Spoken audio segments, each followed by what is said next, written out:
It's time for the major news on The Bridge 99 FM. The headlines: Met Office warns of 5 days of island-wide rain. PNP member calling for removal of Commissioner and Security Minister. Over 1,000 houses to be built in the corporate area. In regional news, US and Guyana discuss bilateral security partnership. And in international news, Notting Hill Carnival returns to London. In sports, Liverpool equals Premier League record win over Bournemouth. And in entertainment, Avatar to re-release in theaters on September 23. Bridge Nation, I'm Lefane Wigan, and now the details. We begin with local news. The Meteorological Service of Jamaica Met Service has issued a warning for the island as forecasts show 5 days of increased rainfall. The information from the Met Service said a trough of low pressure which started yesterday is currently moving across the eastern Caribbean. It added that this trough should remain across the area and result in unstable weather conditions across the island until Thursday. The current forecast shows that most parishes will experience moderate to heavy showers and thunderstorms, especially during the afternoons and evenings.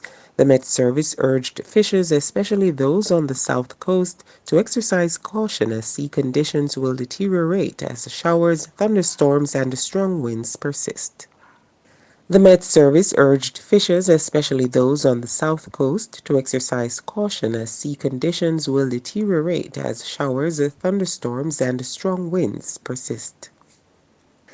As the government continues to seek solutions to the country's crime problem, a member of the opposition People's National Party, PNP, is calling for the removal of 2 persons at the helm of the nation's security.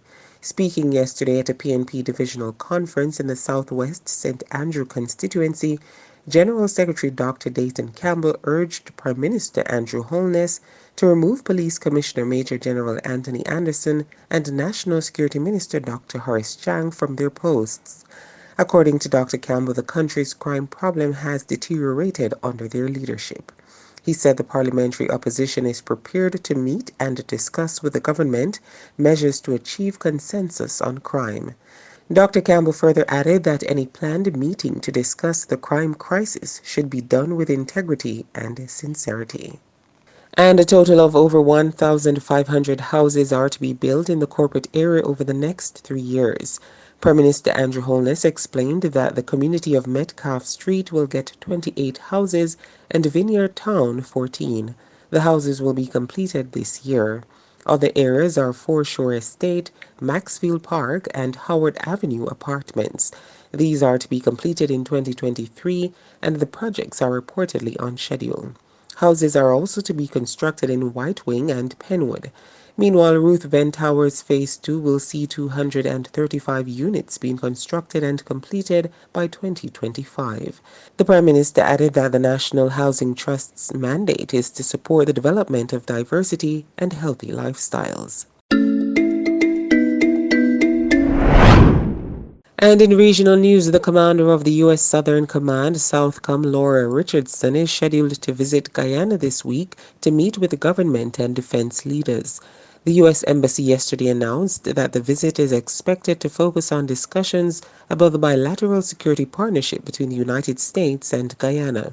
The embassy said the United States and Guyana have a long-standing history of security cooperation.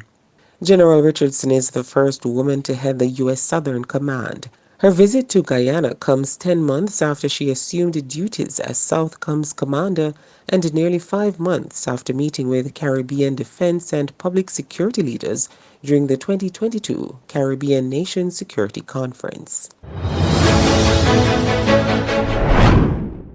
And in international news, the annual Notting Hill Carnival returned to London for the first time since 2019. More than 1 million people are expected to attend Europe's largest street party, which started yesterday, August 28, and will continue today, August 29.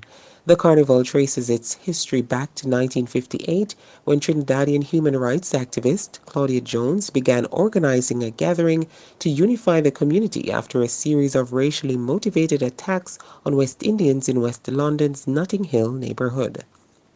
The event has grown from a festival drawing several hundred people to a huge annual street event with tens of thousands of performers in the colorful parade and more than 30 sound systems.